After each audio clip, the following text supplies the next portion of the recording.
Billionaire rushed to the hospital in anger, but one newborn cry destroyed the cold walls of his heart. Before we begin, drop a comment telling us which city you're watching from, and once the story ends, don't forget to rate it from 0 to 10. Oh, and make sure to follow our channel for more stories like this. Now, sit back and enjoy every detail. The coffee had gone cold 3 hours ago, but Elias Thorne hadn't noticed. He sat behind the mahogany desk of his 42nd floor office, staring at quarterly aviation reports that blurred together like watercolors in rain. The Seattle skyline stretched endlessly beyond the floor-to-ceiling windows, but his mind was elsewhere, trapped in a loop of memories he'd spent 8 months trying to bury. Her laugh echoing through the elevator, her fingers accidentally brushing his as she handed him documents, the way she'd tucked that stubborn strand of auburn hair behind her ear when she was concentrating. Ava Bennett had been gone from Thorne Aviation for 8 months, 2 weeks, and 4 days. Not that he was counting. The buzzer on his desk phone jolted him back to reality. His current assistant, a efficient but utterly forgettable woman named Constance, spoke through the intercom. "Mr. Thorne, you have the Morrison contract review in 10 minutes, and the board meeting at 3.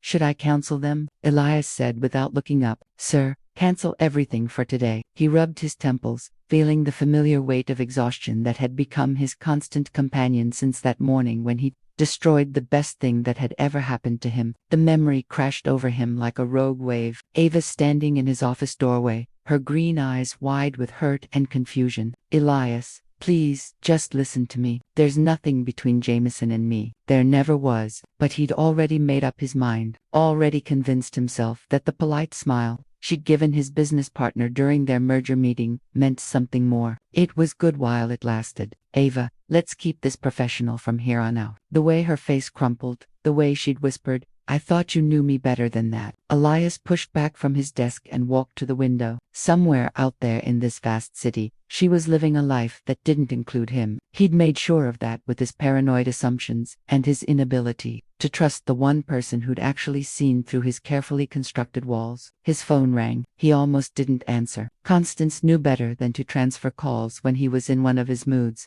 but something made him glance at the display. Unknown number. Local area code. Thorne. Mr. Thorne. The voice was female, professional with an underlying urgency that made his chest tighten. "This is Nurse Davidson from Harborview Medical Center. I'm calling about Ava Bennett." The world tilted. "What about her?" His voice came out rougher than intended. "She was admitted this morning, in active labor. She asked us to contact you. Said you were the father." The phone slipped from his hand, clattering against the desk before he caught it. His knees threatened to buckle.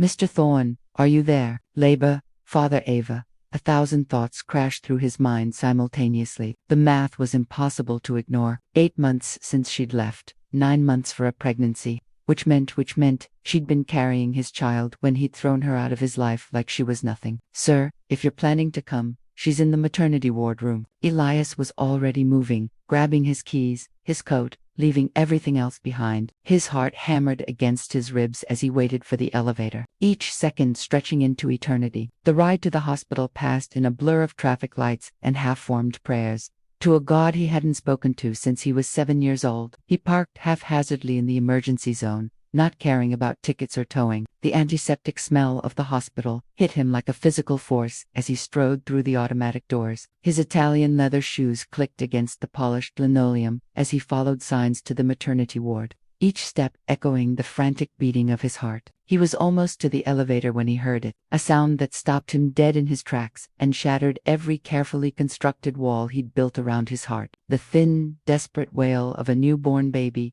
echoing down the sterile corridor like a battle cry. And in that moment, Elias Thorne realized that everything he thought he knew about his life had just changed forever. That cry pierced through every defense Elias had ever built, and for a moment, he couldn't breathe. He stood frozen in the hospital corridor, his expensive suit suddenly feeling like a costume, his carefully maintained composure cracking like ice under pressure. The fluorescent lights buzzed overhead, casting everything in harsh, unforgiving white. Families hurried past him, some crying tears of joy, others clutching each other in worry, but he remained motionless, a statue in the middle of their chaos. A baby, his baby. The elevator dinged and a young couple emerged, the woman cradling a bundle of pink blankets. They were laughing softly, whispering to each other with the kind of intimacy that made Elias's chest ache with recognition. He remembered being that happy once for exactly 3 months and 12 days. Before his paranoia had poisoned everything good in his life. "Sir, are you all right?" A nurse in scrubs covered with tiny cartoon stethoscopes was looking at him with concern. She couldn't be more than 25, with kind eyes that reminded him painfully of Ava's.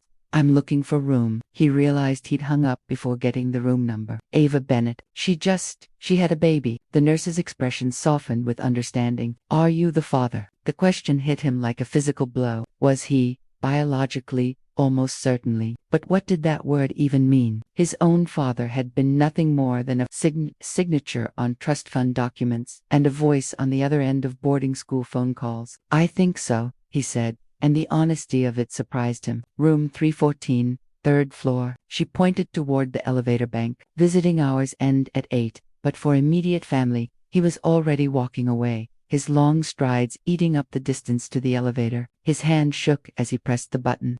A tremor he hadn't experienced since his first major business presentation 15 years ago. The ride to the 3rd floor felt eternal. He caught his reflection in the polished steel doors, disheveled dark hair, 5 o'clock shadow, eyes that looked like they'd seen a ghost, which, in a way, they had the ghost of the man he could have been if he hadn't been so afraid of being hurt, that he'd heard everyone else first. Room 314 was halfway down a corridor that smelled of industrial disinfectant and new beginnings. Through the partially open door, he could hear quiet voices, a woman's soft murmur, the rustle of blankets, the gentle hush of medical equipment. He raised his hand to knock, then let it fall. What was he supposed to say? "Sorry I abandoned you when you were carrying my child because I was too much of a coward to have a conversation." Before he could lose his nerve entirely, a different nurse emerged from the room, older with steel gray hair, and the nonsense bearing of someone who delivered 1,000 babies and heard every excuse in the book. "You must be Mr. Thorne," she said, and there was something in her tone that made it clear Ava had told her exactly what kind of man he was. "She's been asking if you were coming." "Is she?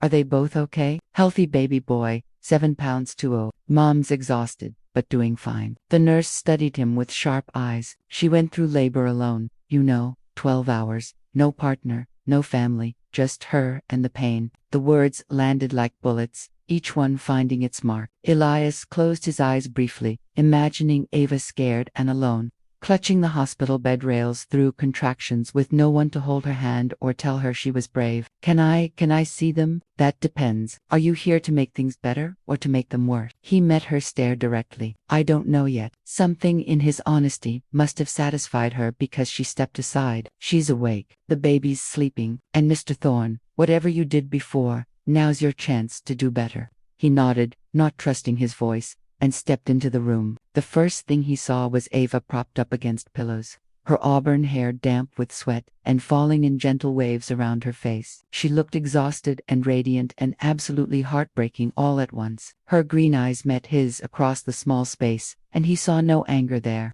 just a bone-deep weariness that made him want to fall to his knees and beg her forgiveness. The second thing he saw was the bassinet beside her bed and the tiny, perfect human being sleeping inside it. His son. "Hello, Elias," Ava said quietly, her voice zero from hours of labor. "I wasn't sure you'd come."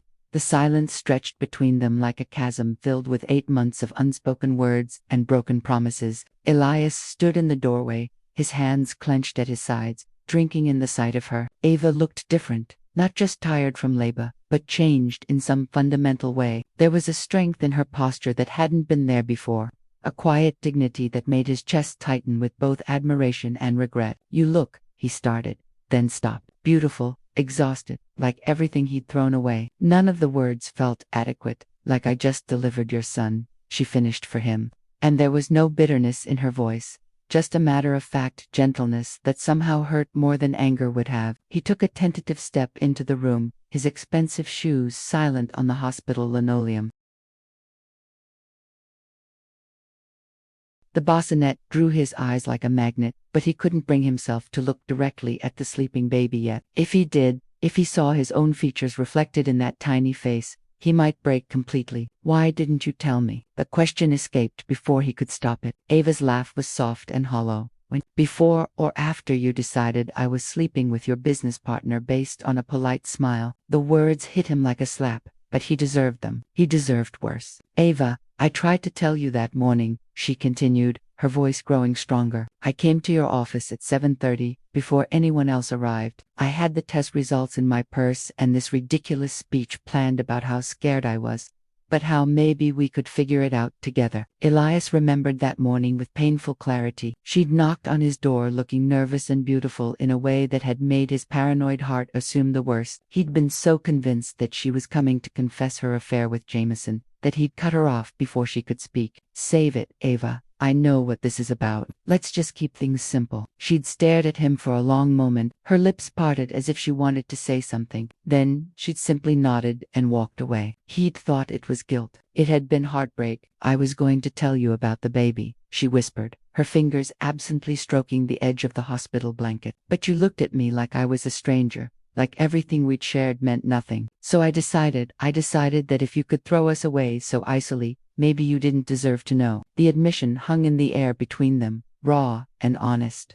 Elias sank into the uncomfortable visitor's chair beside her bed, suddenly feeling every one of his 39 years. I was scared, he said quietly, the words scraping against his throat like broken glass. Scared that you'd figure out I wasn't worth staying for. Scared that what we had was too good to be real. When I saw you smile at Jameson during that meeting, you saw what you expected to see, Ava said, turning to look at him fully for the first time since he'd entered the room. You saw proof that I was just like everyone else who'd left you. But Elias, I never wanted to leave. You pushed me out. A small sound from the bassinet made them both freeze. The baby stirred, tiny fists emerging from the swaddled blanket, and made a soft mooing noise that went straight to Elias's heart like an arrow. He's been sleeping for 2 hours, Ava said, her voice softening as she gazed at the bassinet. The longest stretch since he was born. I think he was waiting for you. What's his name? For the first time, something that might have been a smile ghosted across her lips. I couldn't decide. I kept thinking his father should have a say in that. The simple statement undid him. After everything he'd put her through, after abandoning her when she needed him most,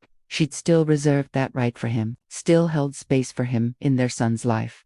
He gestured toward the bassinet, his voice barely above a whisper. Ava nodded and Elias stood on unsteady legs. 3 steps brought him to the edge of the bassinet, and he looked down at his son for the first time. The baby was perfect, impossibly small, and absolutely perfect, with a shock of dark hair that looked exactly like Elias's baby pictures and Ava's delicate nose. His little chest rose and fell with the rhythm of new life, and his tiny fingers were curled into fists, as if he was already ready to fight the world. He looks like you, Ava whispered from behind him. Elias reached out with one finger to touch the baby's hand, and impossibly those tiny fingers uncurled and wrapped around his, holding on with surprising strength. And in that moment, as his son's grip anchored him to something bigger than his own fear, Elias Thorne realized he was looking at his second chance. We need to talk, he said without taking his eyes off the baby. Really talk about everything. Yes, Ava agreed quietly. We do. The baby's grip on his finger was surprisingly strong, like he was anchoring Elias to something real for the first time in months. He has your stubborn streak already, Ava said softly, watching as their son refused to let go. There was something almost like warmth in her voice, the first crack in the careful distance she'd maintained since he'd walked through the door. Elias couldn't look away from the tiny face. Every detail seemed impossibly precious. The way the baby's eyelashes fanned against his cheeks, the soft rhythm of his breathing, the miniature fingernails that were somehow perfectly formed. This was his child, his son. The reality of it was overwhelming. How did you manage? He asked, his voice rough with emotion. All these months alone. I wasn't completely alone. Ava shifted carefully in the hospital bed, wincing slightly. Mrs. Kellerman from the apartment next door helped me set up the nursery, and there's a support group at the community center for single mothers. They taught me about car seats and cribs and all the things I never thought I'd need to know. Each word was a knife between his ribs. She'd built a life, a support system, a future for their child, all while he'd been drowning in his own misery and pride. He'd been so focused on his wounded ego that he'd missed everything that actually mattered. I bought every pregnancy book Barnes & Noble had in stock, she continued, and now there was definitely a hint of a smile in her voice. I think I memorized what to expect when you're expecting. I used to read to him every night before bed. You knew it was a boy since the 20-week ultrasound. I almost called you that day. I had your number dialed and everything. But then, I remembered the way you looked at me that last morning, and I couldn't do it. The baby stirred again, making a soft cooing sound that was somehow both heartbreaking and healing. His eyes opened slowly, dark gray, like storm clouds, exactly like Elias's own. "Hello there," Elias whispered, and the baby seemed to focus on his voice. "I'm sorry I'm late." Ava was quiet for a long moment, watching the interaction between father and son. When she spoke again, her voice was carefully neutral. "The nurses need a name for the birth certificate. I've been calling him Baby Bennett for now." "Bennett, it's my name," she said simply. "I didn't think I had the right to use yours." The assumption hit him harder than any accusation could have. Of course, she'd used her own name. Why would she give his name to a child whose father had abandoned them both? "What would you have called him?" he asked. If things had been different, Ava was quiet for so long, he thought she wouldn't answer. "Then Wesley James. It was my grandfather's name. He raised me after my parents died in that car accident when I was 12.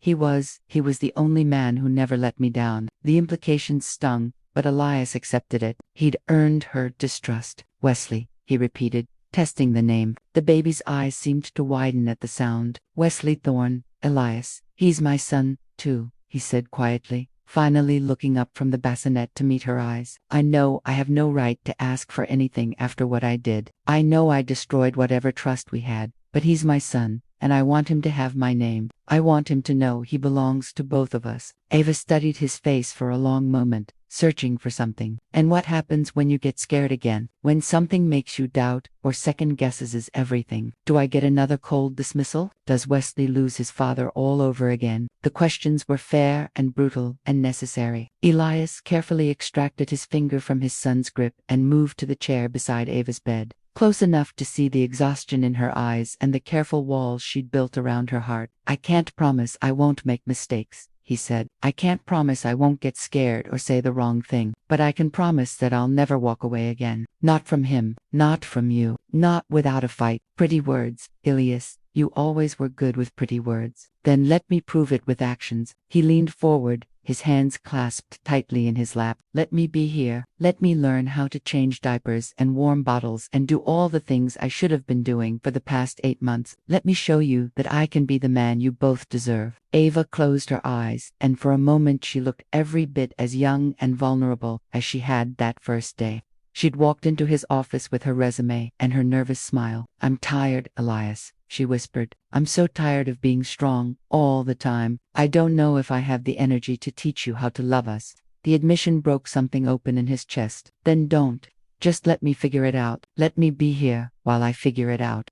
Wesley chose that moment to let out a small cry, and Ava's eyes immediately opened, her body tensing with the instinctive response of a new mother. But before she could move, Elias was already standing. "Can I?" he asked, gesturing toward the bus. She hesitated, then nodded. Elias had never held a baby before, but something about his son felt natural in his arms, like a piece of himself he hadn't known was missing. Wesley settled almost immediately, his crying subsiding into soft whimpers. "He knows you," Ava said, wonder creeping into her voice. "Or he's just tired of listening to us talk," Elias replied. But there was amazement in his own voice, too. As he looked down at his son's perfect face, Elias made a silent promise. Whatever it took, however long it took, he would earn his place in this family, even if it meant learning to trust himself again.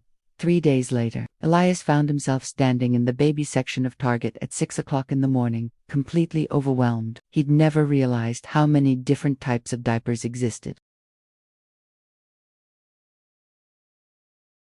Newborn, size 1, sensitive skin, overnight protection, organic cotton. The options seemed endless. A young mother with a toddler in her cart gave him a sympathetic look as he stood frozen in the aisle, clutching a hastily scribbled list that Ava had given him. "First time?" she asked kindly. "Is it that obvious?" She smiled. The deer in headlights expression gives it away. "How old?" 3 days. The words still felt surreal coming out of his mouth. 3 days ago, he'd been a childless billionaire who ate takeout for dinner and worked 16-hour days. Now, he was a father standing in Target at dawn because Wesley had gone through his last diaper at 4 a.m., and Ava was too exhausted to leave the hospital yet. Newborn diapers then, and get the sensitive skin ones. Baby's skin is delicate at first. She pointed to a blue package. You'll go through about 10 a day for the first month. 10 a day. Elias did the mental math and grabbed 3 packages, then reconsidered and grabbed 2 more. Better to be prepared. By the time he made it back to Harborview Medical Center, the morning shift nurses were making their rounds. He'd become a familiar face over the past 3 days. Arriving early, with coffee for Ava, and staying late to learn everything he could about caring for a newborn. It wasn't easy. Nothing about parenthood was intuitive for him. He'd fumbled through his first diaper change, needed 3 attempts to properly swaddle Wesley, and had nearly panicked when the baby wouldn't stop crying during his second night. But he was learning, and more importantly, he was staying. You're back early, Ava noted as he entered room 314. She was sitting up in bed, Wesley cradled against her chest, and there was something different about her expression, less guarded, more willing to let him into their small bubble. I wanted to be here when Dr. Martinez makes her rounds to ask about the discharge process. He set the bag of supplies on the windowsill and pulled out a coffee cup from the hospital cafeteria. Decaf, with that vanilla creamer you like. You remembered. I remember everything about you, Ava. That's been the problem. She accepted the coffee gratefully, careful not to disturb Wesley. The discharge paper should be ready this afternoon. I'll need to set up the pediatrician appointments, and there's a follow-up visit in 2 weeks. We'll need to set up the appointments, Elias corrected gently, if you'll let me be part of this. Ava was quiet for a moment, studying his face. My apartment is small, 1 bedroom, barely enough space for me and the baby. It's not exactly what you're used to. Elias had been dreading this conversation. He'd driven past her apartment building the night before. A modest complex in Ballard, the kind of place where working people lived paycheck to paycheck. It was clean and safe, but tiny. And the thought of his son growing up in a space smaller than his office made his chest tight with worry. I have a house, he said carefully. Plenty of room, a good neighborhood, space for Wesley to grow up. You could both know. The word was firm but not angry. I'm not moving in with you, Elias. We're not playing house just because we have a baby together. That's not what I meant, isn't it? She shifted Wesley to her other arm, and the baby made a soft sound of contentment. Look, I appreciate that you want to be involved. I do. But I won't be your charity case, and I won't pretend we're something we're not, just to make co-parenting easier. The honesty stung, but he respected it. Then what do you want? How do we make this work? I don't know yet. She looked down at Wesley, her expressions softening. I know I want him to know his father. I know I want him to grow up feeling loved and secure. Beyond that, we'll have to figure it out as we go. A knock on the door interrupted them.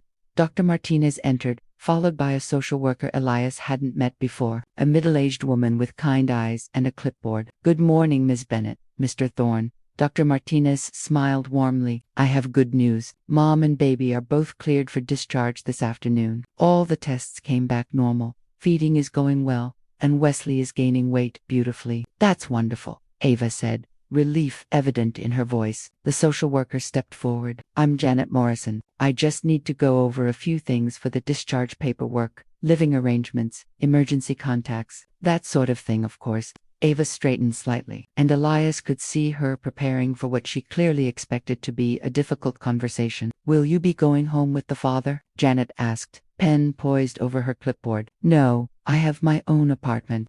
Wesley and I will be fine there. Janet made a note, then looked at Elias. And your involvement, Mr. Thorne? I'll be as involved as Ava allows me to be, he said honestly. I want to be a good father to Wesley. I'm still learning how. Something in his answer must have satisfied Janet because she smiled and made another note. It's refreshing to see parents who are focused on what's best for the child rather than their own egos. We'll need to establish a formal custody arrangement eventually, but for now, the most important thing is that Wesley has 2 parents who love him. Love. The word hung in the air, like a promise and a challenge. Elias looked at his son, sleeping peacefully in Ava's arms, and realized with startling clarity that it was true. Somewhere between the first time he'd held Wesley and this moment, love had crept in past all his defenses. There's one more thing, he said, his voice careful. The birth certificate. We discussed the name. Ava met his eyes across the small hospital room. Wesley James Thorne. she said quietly. If you're sure you want that responsibility, I've never been more sure of anything in my life. As Janet wrote down the name that would make his son officially his, Elias felt something shift inside him. This wasn't just about proving himself anymore. This was about becoming the man Wesley deserved to call father. And maybe, if he was very lucky and worked very hard, becoming the man Ava might someday trust again. 2 a.m. had become Elias's new favorite time of day,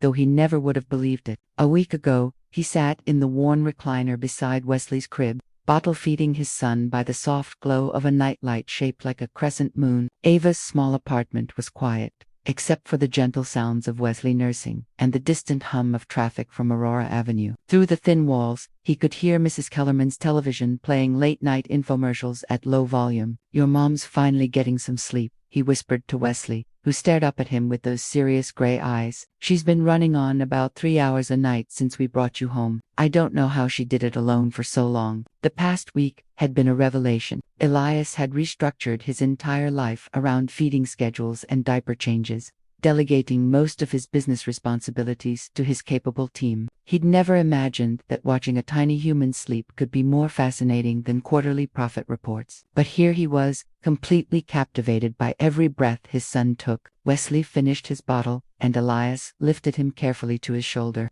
patting his back with the gentle rhythm Ava had taught him. The baby let out a small burp, and Elias couldn't help but smile. "Good job, buddy. Your mom says you're supposed to do that." "He is pretty proud of his burps," came Ava's soft voice from the doorway. She was wearing an old college t-shirt and pajama pants, her hair pulled back in a messy bun, and she looked more beautiful than any woman had a right to look at. 2 in the morning. "I thought you were sleeping." "I was, but I'm still adjusting to someone else being here for the night feedings." She padded across the small living room and sank into the couch with a tired sigh. "Not complaining, just it's different." Different was an understatement. For the past week, Elias had been sleeping on Ava's uncomfortable couch, which was about 3 and 2 short for his 6'FT frame. He'd offered multiple times to get a hotel room nearby, but Ava had insisted he stay. "If you're going to learn to be a father, you need to learn what the nights are really like," she'd said. She'd been right. The nights were exhausting, overwhelming, and strangely magical all at once. "He's getting heavier," Elias noted, shifting Wesley's weight as he continued patting his back. "Dr. Patterson says he's gaining weight perfectly. All that feeding is paying off." Ava smiled, the first genuine, unguarded smile he'd seen from her since before everything fell apart. "You're getting good at this. You know, the whole dad thing." The compliment warmed him more than it probably should have. "I have a good teacher. You have good instincts. I've been watching you with him, and it's natural. You don't hold him like he's going to break anymore." Wesley had fallen back asleep against Elias's shoulder, his tiny body completely relaxed. Elias stood carefully and moved to place him back in the crib, a process that had taken him days to master without waking the baby. "Success," he whispered as Wesley settled into sleep without stirring. "Coffee?" Ava asked quietly, already moving toward the small kitchen. At 2 a.m., welcome to new parent life. Sleep is optional. Caffeine is essential. Elias followed her into the kitchen, which was barely large enough for both of them to stand in comfortably. He watched her move around this space with efficient familiarity, and it struck him how completely she'd built a life without him. The refrigerator was covered with appointment reminders and grocery lists written in her neat handwriting. A basket of clean baby clothes sat on the small table waiting to be folded. Everything was organized, purposeful, and achingly domestic. "I've been thinking,"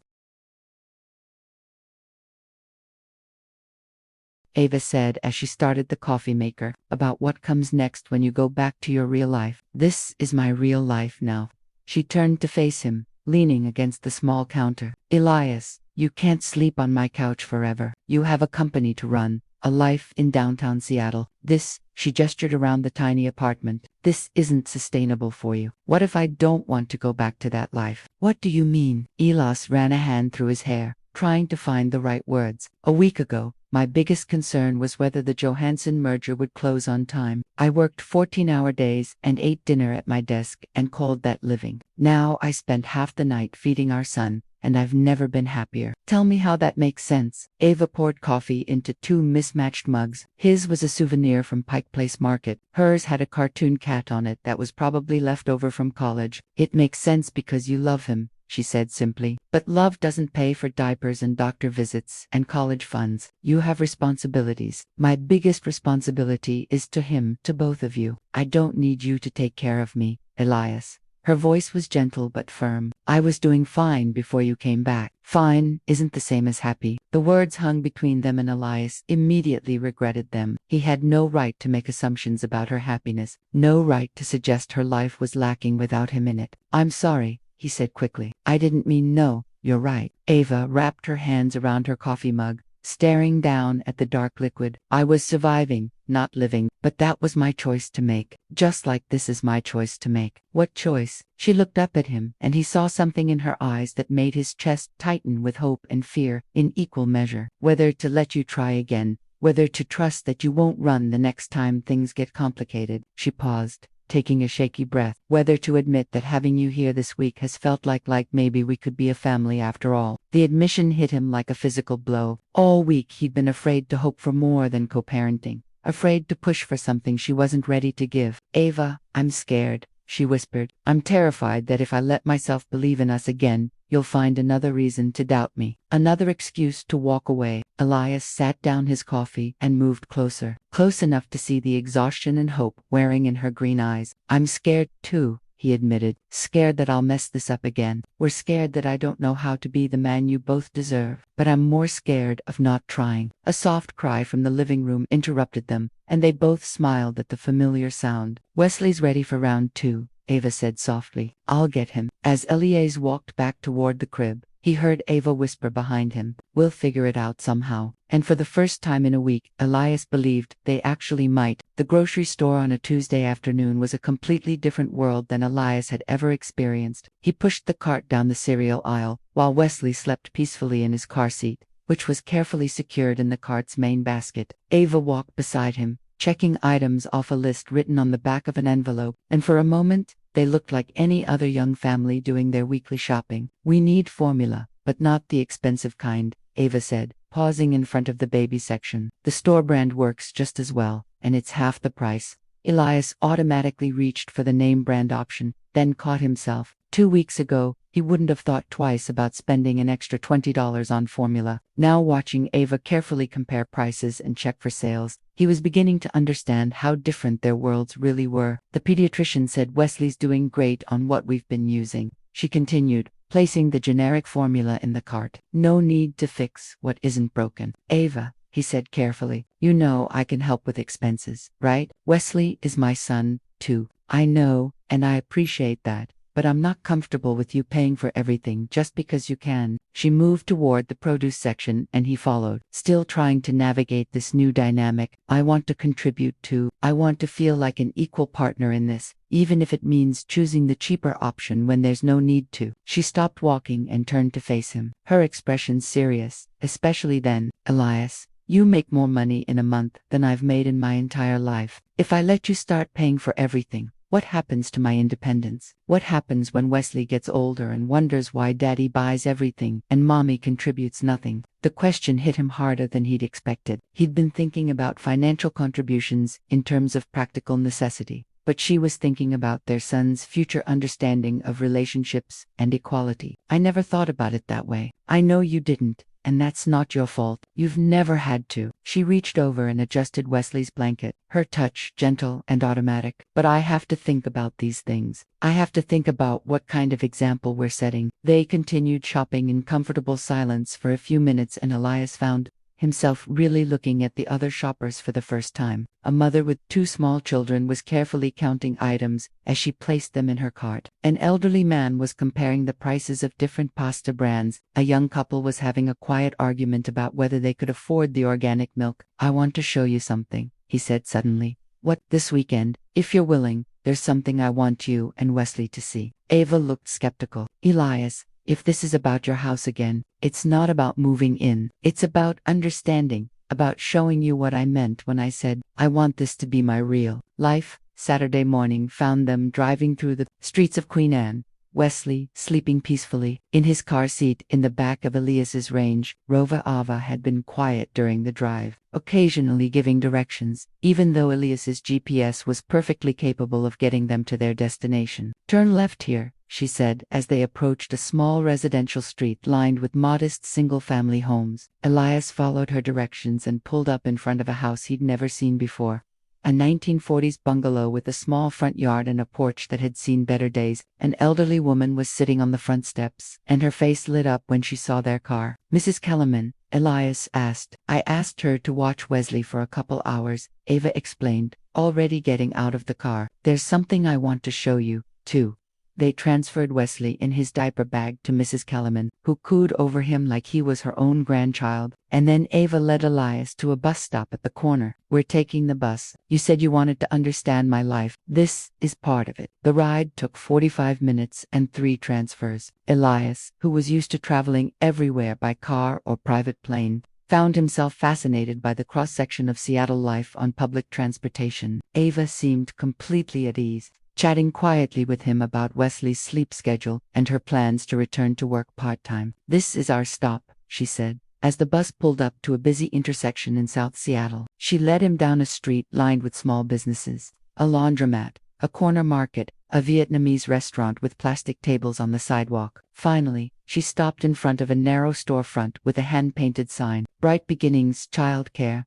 "This is where I'm planning to take Wesley when I go back to work," she said. "It's not fancy, but the owner, Carmen, is amazing. She's been doing this for 15 years, and she treats every child like family." Through the window, Elias could see a group of toddlers playing with blocks, while a woman with graying hair sat on the floor beside them, reading from a picture book. The space was clean, but clearly well-lit, with artwork covering every available wall surface and toys that showed the wear of many small hands. "It costs a third of what the fancy daycare centers charge," Ava continued, "and Wesley would be with kids from all different backgrounds, not just children of wealthy parents." Elias understood what she was showing him. This wasn't just about childcare. It was about values, about the kind of world she wanted their son to grow up in. "Your turn," she said simply. The second bus ride took them in the opposite direction toward the waterfront and the gleaming towers of downtown Seattle. But instead of going to his office or his penthouse, Elias led her to a small park overlooking Elliott Bay.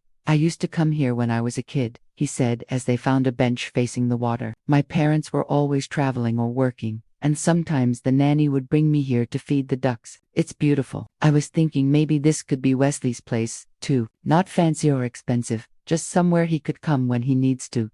Somewhere that belongs to all of us." Ava was quiet for a long moment, watching a ferry make its way across the gray water. "You're trying to find a middle ground," she said finally. "I'm trying to find our ground. Yours, mine, and Wesley's." A seagull landed near their feet, clearly hoping for food, and Ava laughed softly. "I don't have any snacks, sorry." "Next time," Elias said. "We'll bring crackers next time." "Next time," she agreed, and the words felt like a promise. As they sat together watching the water, Wesley's absence felt temporary, rather than divisive. For the first time since he'd walked back into their lives, Elias felt like they were building something new together.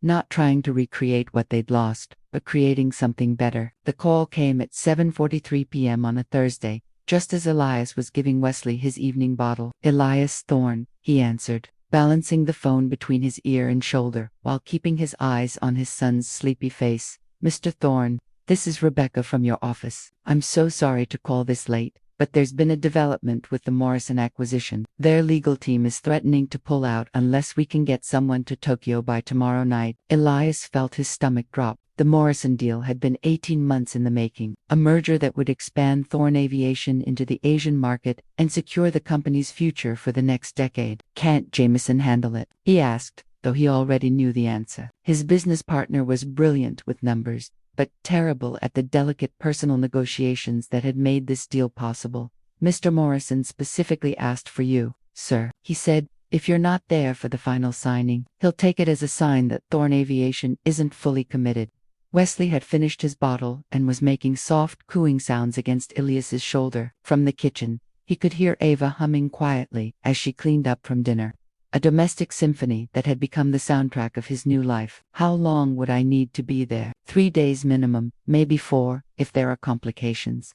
4 days. It didn't sound like much, but it might as well have been for months. The longest he'd been away from Wesley since the baby was born was a few hours for a haircut. The thought of being on the other side of the world, unable to help with night feedings or diaper changes, made his chest tight with anxiety. Sir, what should I tell Mr. Morrison? Give me an hour, Elias said. I'll call you back. He ended the call and sat in the silence of Ava's small living room, Wesley's warm weight against his chest, the only thing anchoring him to the moment. Everything okay? Ava appeared in the doorway, a dish towel in her hands and concern in her eyes. Business crisis. I might need to go to Tokyo. Oh. She moved into the room and sat on the couch across from him. When tomorrow, for 3 or 4 days, the silence stretched between them, filled with all the things they'd worked so hard to build over the past 3 weeks. Wesley shifted in his arms, tiny fingers curling around the edge of Elias's shirt, as if he could sense the tension in the room. It's a big deal, Ava asked finally. The biggest. 18 months of work, hundreds of jobs at stake. If this falls through,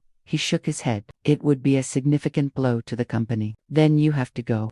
The certainty in her voice surprised him. He'd expected arguments, maybe accusations that he was choosing work over family again. Instead, she looked calm, even supportive. Ava, I can't just leave you alone with Wesley. Not now, when we're still figuring everything out. Elias, I took care of him by myself for weeks before you came back into our lives. I think I can manage 3 days. That's not the point. He stood carefully, moving to place Wesley in his bouncer chair. The point is that I don't want to leave. 3 weeks ago, I would have been on a plane without a second thought. Now, the idea of being away from you both makes me feel sick. She studied his face, searching for something. What if I said you couldn't go? What if I told you that leaving now would prove you're still the same man who puts business before everything else? The question hit him like a physical blow, because part of him had been thinking exactly the same thing. Is that what you're saying? No. She stood and moved closer, close enough that he could smell the soft scent of her shampoo. I'm saying that the old Elias would have already been packing. The new Elias is sitting here agonizing over a 3-day trip because he's become a father who puts his family first, even if that family isn't sure they want me yet. Especially then. She reached out and touched his arm, the first intentional physical contact they'd shared since Wesley was born. Go to Tokyo, save your company, but come back to us. What if something happens while I'm gone? What if Wesley gets sick, or you need help? Or then, I'll call you, and if it's really serious, you'll get on the next plane home. But Elias, you can't protect us from every possible problem by never leaving the apartment. He knew she was right, but the fear was still there, cold and sharp in his chest. What if this changes things? What if being away makes you realize you're better off without me? Ava was quiet for a long moment, and when she spoke, her voice was soft but steady. Or, what if it makes me realize how much I've come to depend on you being here? How much Wesley lights up when he hears your voice? How much easier everything feels when we're doing it together? The admission hung between them like a bridge neither of them had been brave enough to cross before. You really think I should go? I think you should do what you need to do to secure our son's future. And I think you should trust that what we've built together is strong enough to survive 3 days apart. Wesley chose that moment to let out a small cry, and they both turned toward him automatically. Elias knelt beside the bouncer and touched his son's cheek, marveling at how something so small could have completely rearranged his priorities. Okay, he said finally, I'll go, but I want you to promise me something. What? If you need anything at all, you'll call me. I don't care if it's 3 o'clock in the morning, Tokyo time, and you just want to hear an adult voice because Wesley's been crying for 2 hours. Promise me you won't try to handle everything alone. I promise. And promise me that when I come back, we'll really talk about what this is, what we want it to be, what we're building together. She nodded, and he thought he saw something that might have been relief in her eyes. I promise that, too. As Elias called Rebecca back to confirm his travel arrangements, he felt something shift inside him. For the first time since Wesley was born, he was choosing to leave his family, but somehow making that choice, because it was best for all of them, felt different from running away. It felt like the kind of decision a real father would make, and maybe, if he was very lucky, the kind of decision that would prove to Ava that he really had changed. The video call connected at 6 a.m. Tokyo time, 2 p.m. Seattle time, and Elias felt his heart ease the moment Ava's face appeared on his laptop screen. How's my boy? He asked, adjusting his tie in the sterile hotel room that had become his temporary prison for the past 3 days. See for yourself. Ava tilted her phone and Wesley came into view, lying on his playmat and batting at the colorful toys hanging above him. Even through the pixelated video connection, Elias could see how much more alert and focused his son looked. He's gotten stronger, Elias said, amazement coloring his voice. Look at how he's reaching for things. Babies change fast at this age. Mrs. Kellerman says he's been asking for you. Ava's smile was tired, but genuine. Well, not asking exactly, but he keeps looking at the door like he's waiting for someone. The comment hit Elias harder than it should have.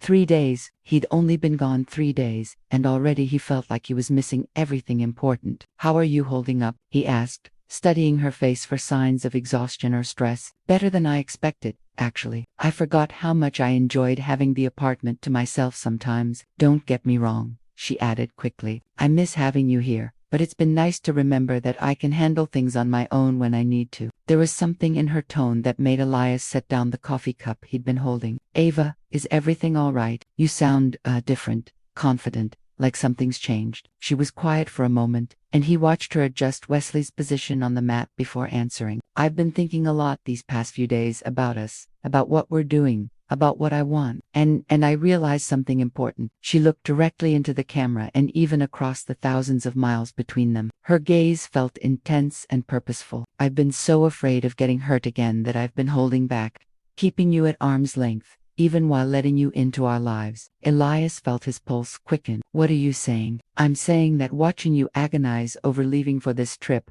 seeing how much you hated being away from Wesley, made me understand something. You're not the same man who walked away from me 8 months ago. Ava, let me finish. Her voice was gentle but determined. I've been testing you, Elias, making you prove yourself over and over because I was too scared to just believe. But you have proven yourself. Every night, feeding, every diaper change, every time you put Wesley's needs before your own comfort, you've shown me who you really are. The hotel room suddenly felt too small, too far from where he needed to be. What does that mean for us when I get back? It means I want to try, really try, not just co-parenting or figuring things out as we go, but actually building something together, a family, a life. The words he'd been hoping to hear for weeks, and he was trapped in a hotel room on the other side of the world. I want that, too. More than I've ever wanted anything. I know you do. I can see it in the way you look at Wesley. Hear it in your voice when you call. And Elias, I can feel it in the way you look at me. Before he could respond,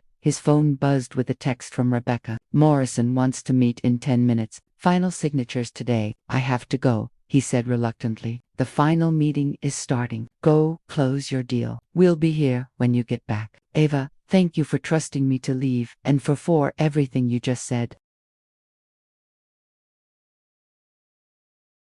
Thank you for coming back into our lives and fighting for your place in them. The connection ended and Elias stared at the blank screen for a moment, trying to process everything that had just happened. Then he grabbed his jacket and headed for the elevator, more motivated than he'd ever been to finish this deal and get home. The next 8 hours passed in a blur of handshakes, signatures, and carefully worded contracts. By the time the final documents were signed and the champagne was poured, Elias had secured the biggest deal in Thorne Aviation's history. Morrison personally shook his hand and promised a long and profitable partnership. You should be celebrating, Rebecca said as they waited for their car to the airport. This deal is going to change everything for the company.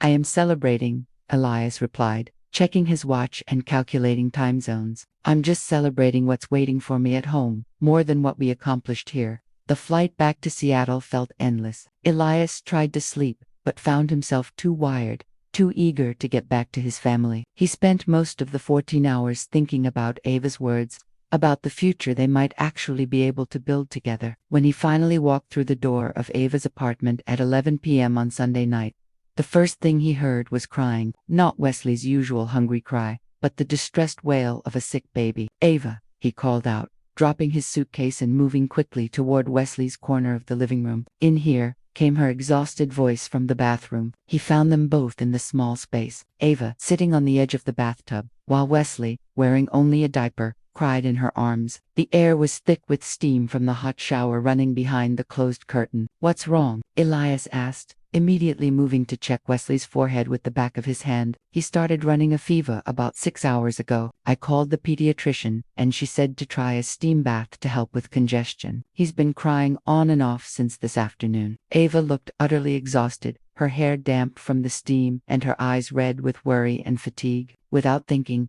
Elias reached for Wesley and she handed him over gratefully. Have you slept at all? A little, maybe an hour this morning before his fever spiked. Elias cradled his son against his chest, feeling the slight heat radiating from the small body. Wesley's crying gradually subsided, replaced by small hiccups and the stuffy breathing of a congested baby. You should have called me, he said softly. You were in the most important meeting of your career. I wasn't going to interrupt that for a common cold. Ava, look at me.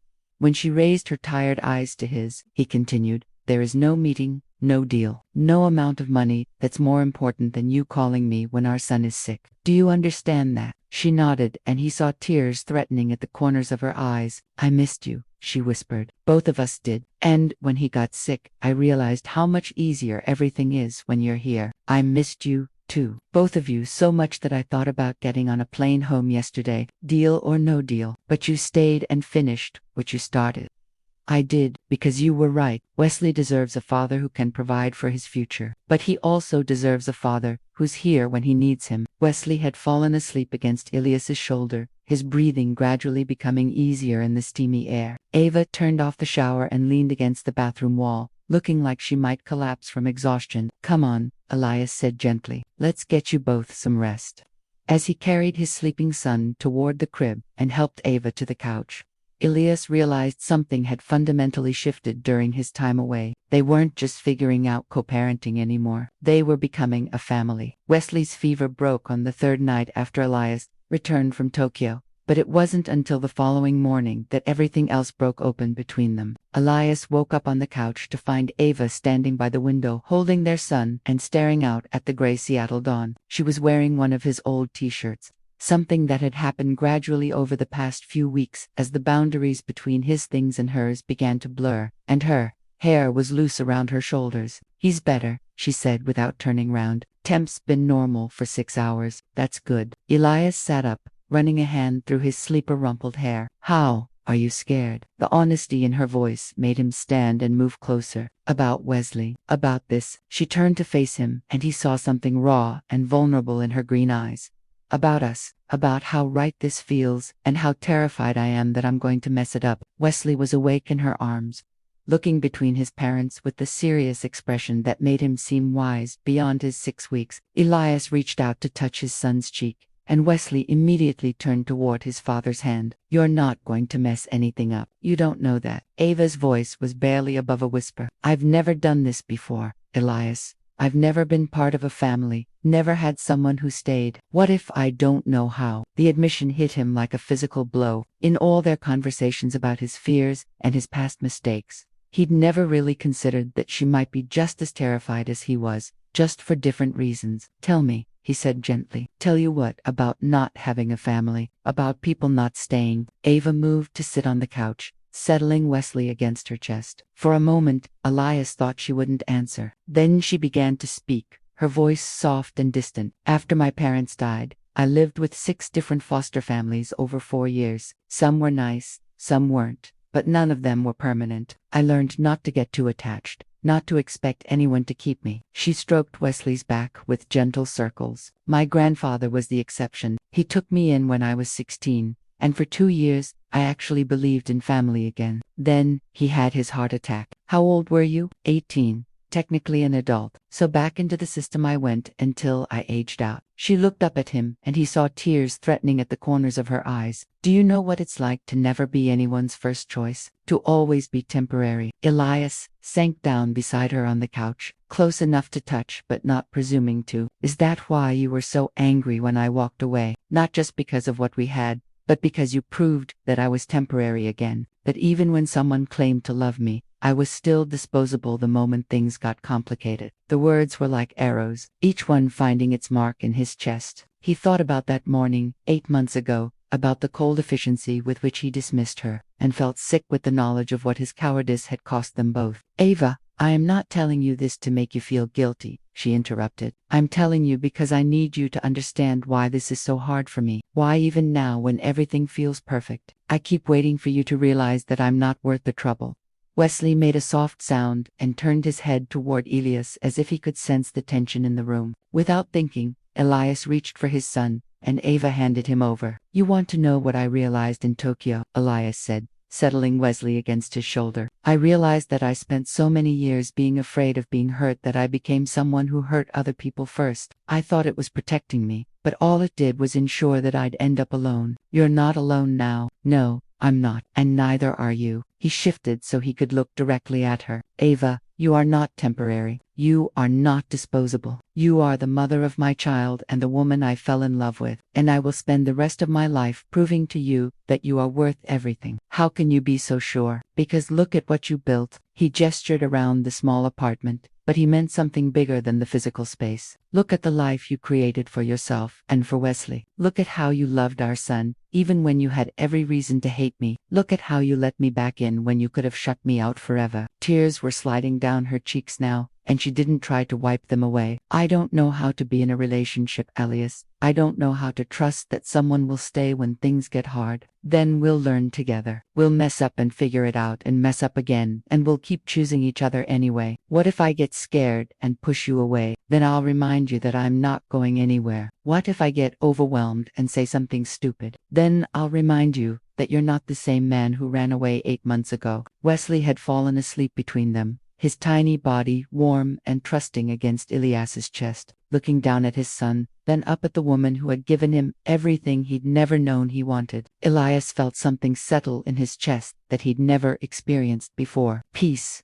belonging, home. I love you, he said simply. I love both of you. I should have said it 8 months ago, and I should have said it every day since I came back, but I was afraid it was too much, too soon. It's not too much. Ava reached out and touched his face, her fingers gentle against his jaw. I love you, too. I never stopped, even when I wanted to, even when I tried to. So, what happens now? Now, we stopped being scared of what we might lose and start building what we want to keep. Elias leaned forward and kissed her, soft and careful and full of promise. When they broke apart, Wesley was still sleeping, peacefully between them, and the morning light streaming through the windows felt like a benediction. I want to buy a house, Elias said suddenly.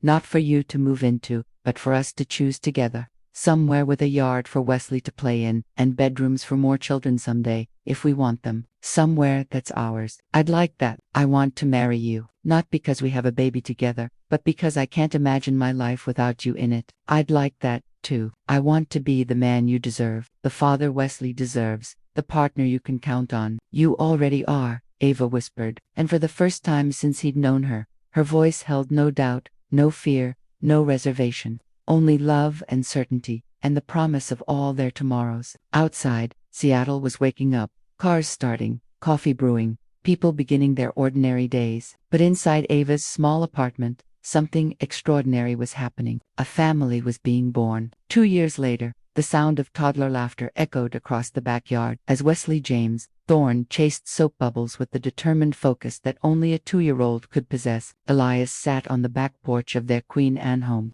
watching his son's serious pursuit of the floating spheres, while Ava worked in the small vegetable garden she'd insisted on planting along the fence. The late afternoon sun caught the highlights in her hair, now shorter and styled differently than it had been in their early days, but still beautiful enough to make his breath catch, sometimes when she turned toward him with that smile. Daddy, look, Wesley called out, pointing at a particularly large bubble that was drifting just out of his reach. Big one. I see it, buddy. Can you catch it? Wesley jumped with both feet, his chubby hands grasping at air as the bubble floated higher and finally popped against the branch of their maple tree. Instead of frustration, his face broke into delighted giggles. It disappeared, he announced as if this was the most magical thing that had ever happened. Just like magic, Elias agreed, marveling at how easily joy came to his son. Wesley had Ava's optimism and Elias's stubborn determination, wrapped up in a package of boundless energy and infectious laughter. He's getting so big, Ava said, settling onto the porch step beside Elias, with dirt under her fingernails and satisfaction in her voice. I swear he grew another inch just this week.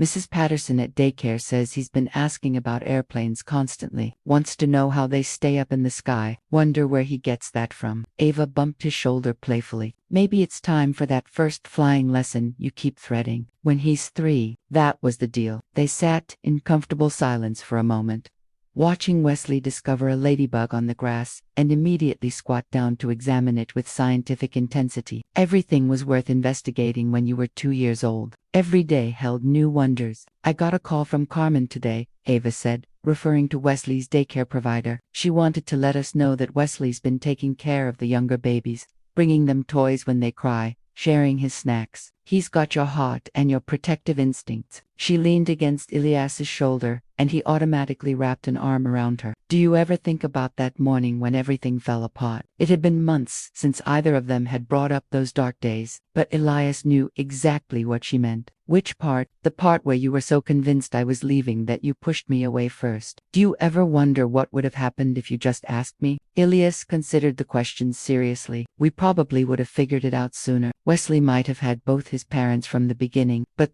I don't think I would have been ready to be the father he needed or the partner you deserved. I had to lose everything to understand what really mattered. Wesley had moved on from the ladybug and was now attempting to climb the small apple tree they'd planted last spring. Elias started to get up to spot him, but Ava caught his arm. He's fine. Let him figure it out. She was right, as she usually was about these things. Wesley made it about 3 feet up before carefully climbing back down, looking proud of his accomplishment. I have something to tell you, Ava said, and something in her tone made Elias turn to look at her more closely. Good something or bad something? Good something. At least, I think it's good. She was smiling, but there was nervousness in her eyes. I'm pregnant. The words hit him like a warm wave, and for a moment, he couldn't breathe. Are you sure? Doctor confirmed it yesterday. 8 weeks. Elias pulled her closer, burying his face in her hair and inhaling the familiar scent of her shampoo mixed with garden soil and happiness. How are you feeling about it? Excited, terrified, happy, all of the above. She pulled back to look at him. How are you feeling about it? Like the luckiest man alive. He kissed her forehead,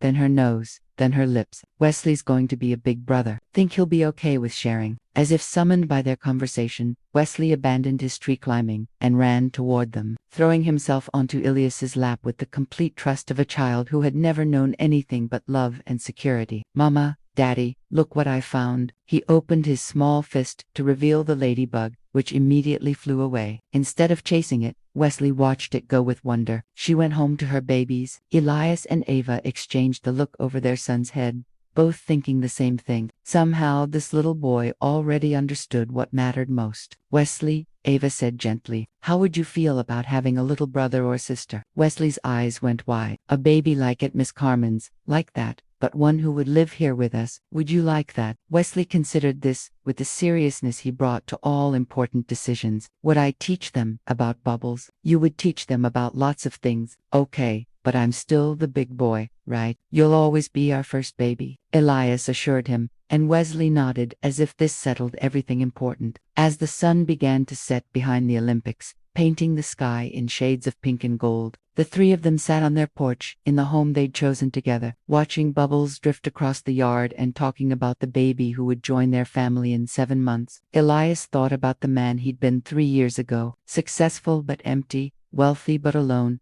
convinced that love was a luxury he couldn't afford. That man never could have imagined this moment. Grass stains on his jeans, toy trucks scattered across his yard, and a heart so full it sometimes ached with gratitude. Do you know what I love most about our story? Ava asked as Wesley dozed against Elias's chest, exhausted from his afternoon of adventures. What's that? It's not a fairy tale. We didn't fall in love and live happily ever after. We fell in love, messed it up completely, broke each other's hearts, and then chose to put the pieces back together. We earned this happiness. Elias looked at his wife. They'd been married for 6 months now, in a small ceremony in the same park, where they'd first talked about finding their ground together, and felt the truth of her words settle in his bones. We did, he agreed, and we'll keep earning it. As the stars began to appear in the darkening sky, Elias carried his sleeping son inside, while Ava turned off the bubble machine and gathered the scattered toys. They moved through their evening routine with the practiced rhythm of a family that had found its rhythm. Bath time, and story time, and the soft sounds of a house settling into sleep. Later, as they lay in their bed with Wesley finally asleep in his own room down the hall. Ava's hand found Elias's in the darkness. "I love you," she whispered, words that had become as natural and necessary as breathing. "I love you, too," he whispered back. "All of you. All of us." Outside their window, Seattle sparkled with a million lights, each one representing someone else's story, someone else's chance at love and loss and redemption. But inside their home, in their bed, with their son sleeping peacefully down the hall, and their future growing inside Ava's body, Elias knew he was exactly where he belonged. Sometimes second chances came disguised as disasters. Sometimes the greatest gifts arrived through the most painful losses. And sometimes when you stopped running from love long enough to let it catch you, it transformed everything you thought you knew about happiness. The sound of a baby crying had once shattered Elias Thorne's carefully constructed world. Now, the sound of his family breathing softly in sleep was the most beautiful music he'd ever heard. The end.